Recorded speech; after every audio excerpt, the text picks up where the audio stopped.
This is season 8, episode 19, number 326 of the Decoded podcast. This may be the shortest episode ever. I'm not 100% sure. We'd have to Great go on back to ramp. episode 109 because I know that we had one where it was like, so just anybody that will actually catch this, we have a hard close time of 8:40. And the on ramp was for me, it was too good to interrupt it to say, can we go live? Because I didn't want to talk. The stuff I talked to you about on the on ramp, I didn't want to talk about I live. get it. I get it. Um, It was like the I mean, speed limit was like 70 kilometers, and we dropped it down to 10. We just took our time going up that on sometimes we ramp. need to do that, right? Well, we I know also had a week where we didn't connect much this week. no, we didn't. Yeah, we didn't. We didn't connect that much. So it was sort of like it was a catch up kind of a moment, which is all good. But I will say, well, first, good morning, Gary. Thanks for joining us, my friend. Which makes me laugh because I wonder how Gary's living. I wonder how Gary's living where I hit I hit live and then Gary's just there. Like, I'll have to talk to Gary more about that. Does Gary know we're coming up? Does I think the YouTube he gets the notification. notification, then he just hits a button and it opens Yeah. up and there is Gary with us. I don't know. Same with Rochelle. Good morning, Rochelle. Good to Good have you morning, with us. Michelle. Um, in our very short podcast episode today, I want to say that the other day at work, a student came in to work in student success, and they came in and I welcomed them. Hey, how are you? How's your day going? Could I get your name, please, so I can check you in? And the student looks at me and goes, Mr. C, how do you not know who I am? And I'm like, oh, I'm sorry. Like, I see a lot of kids every day. I said, I've never seen you in here before.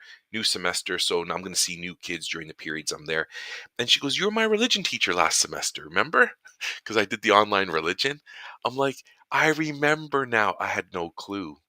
But the kid was like, I know you well, Mr. Chidiak, because I would do videos every Friday of me and just giving them just talking to them for 5 minutes, right? So that we could build rapport or whatever. And she was like, you were my religion teacher, grade 11 religion. I'm like, oh, but to me, it didn't click, right? But I'm happy for her, it clicked. And then when she was working, I looked up her mark and I was like, oh yeah, she was one of the all-stars in the room. So as I was getting to know this student, I was leaning on my relationship with them from semester one that I didn't even know there was a relationship. It was very interesting, but it was a great way to connect because then as I could see the students struggling, I was leaning on the relationship that I didn't know existed. So it was kind of cool for me and Mhm. it worked for her, which is awesome. Um my son yesterday said, "Hey dad, I watched some of your podcasts the other day." I said, "Uh-huh, what you think?" He goes, "Boring." I said, "Okay." He goes, "Have you guys ever gone viral? How come nobody watches you guys?" And I said, "Son, we have priorities and our priorities don't involve going viral, so we're not attempting to do that. I know you can't there's no formula. People say there is no formula. Things go viral. It happens from time to time. And I'm like, Chris and I aren't aiming for viral. And we're not aiming for clicks and views. We're aiming to feed ourselves and each other in a cerebral kind of way. And then whoever wants to come for a ride is welcome. And I said to him, it's boring now, but I said, when I'm gone, hopefully you'll have a place to visit with me if you choose to do so. And he just was like, whatever. And he walked away. It meant nothing to him. But it That's was okay. interesting. Yeah, Yeah, it's okay. yeah. I'll take that. Oh, Yeah, we've go, go go. ahead. No. Go ahead. I'll say No, it. bro, I was gonna waste some time. Hmm. You go. We've had episodes where we talked about that, where it's sort of like this is the long game of us not only putting our ideas out there about education, being a dad and being a dude, but also recognizing that at some point we're creating the the library of conversation that some version 20, 25 years from now of AI is going to be able to farm up, learn from, and our kids are going to be able to talk to us.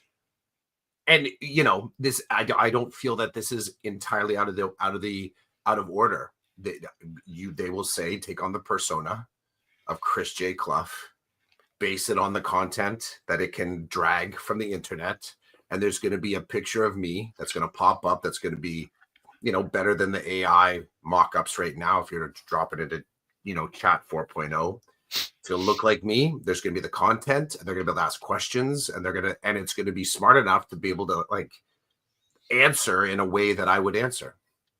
So yeah, we are farming the future on this, planting the seeds. Well, you know what it is? It's like that saying. I forget what it is, but it's that phrase about the person that benefits from the shade of the tree is not the person that plants the seed. Right? Mm-hmm. So that's what we're doing. We're dropping in the shade of the tree for the future. I'm trying something here because let's see if I can do this. I got to see you in a show last week, right? I got to see you. Can you see what I can see here on the screen? I can see Ned Flanders, yeah. Yes. So last week I went to your show, Rumors, in Markham. My wife and I went to the show, and you met my wife for the first time face to face in a decade. Right. And I've talked to her on the phone. Yeah, I've talked to her on the phone, but I haven't but you never met her face to face. I've never met her face to face. So after the show, you were gracious enough to give us a tour behind the scenes. And as I was talking to your wife, who I'm happy to say I've met a couple of times in real life. Yeah. We were talking about your mustache and your hair, and I said, "What are you going to do with your stash?"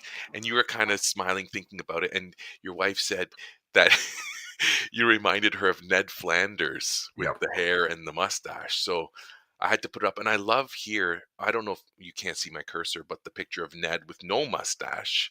Which is kind of cool. Anyway, I thought I'd bring that up, but you did a great job in the show. That was really fun to watch. Thanks, man. Yeah, thanks for having us. That was good. So Ned Flanders is without mustache today. Yep. So now I'm between Ernie Kuzak, and the next character I'll be playing is Lloyd Dallas. Lloyd Dallas. I like that name. Yeah, Lloyd Dallas. So the play is Noises Off. It's called Noises Off. So cool. I didn't realize I'd bring down the mic. We got 1 minute. It says 8:40 here. You say whatever you need to say and we'll sign off. Damn, I've got nothing pithy to say. Other than let's say, and maybe this is something we can drop into the chat this week. How about that? Into the WhatsApp. This idea of actually having kids comply with the rules of school and being a loving and compassionate coach. Because that was kind of where we were at in our conversation on the on-ramp. It's like, how do you actually get the kids to understand that those rules can actually help them have a good day? But sometimes students are so far off from appreciating those rules, or they've been just punished too many times by the rules that they actually don't see them as learning strategies. So that's where I think you get really, really high level performance out of a kid, is where you can kind of get them to either just accept off the jump that the rules of school are actually learning strategies. So we neutralize that language. It doesn't feel so carceral anymore. Or you slowly swing them back to learning strategies where they actually can gather some positive experiences by saying hello when they walk in a room, getting out their binder, their laptop right away, and still say hi to their friends. We're not asking them actually to completely dispose of their other operating system. We're asking them to actually have another partition where they're saying, okay, this is going to be dual operating system. We're going to get you to code switch. Hey, see how I drew that one in? We're going to get you to code switch where you're actually capable of playing the game of school, being good there, and still be a good friend to your friends who they roll however they roll. So I'll drop that into the chat. Okay, great. I'm going to be dishonest with you for a second and tell you that I loved having a short podcast episode this week. We have stuff. Today is a day where we both have stuff. So Thanks for that. Wishing everybody a great weekend. Thanks, Rochelle. Thanks for checking us out. Uh, Thanks, Gary. Good topic, Chris. Yeah, stay tuned, folks. I'll start feeding. I'll nurture that in the chat because I think I want to play with this conversation a little bit about the importance, not only the importance, but what does it take to be that? What does it take to be the adult that's trying to work that way with a kid?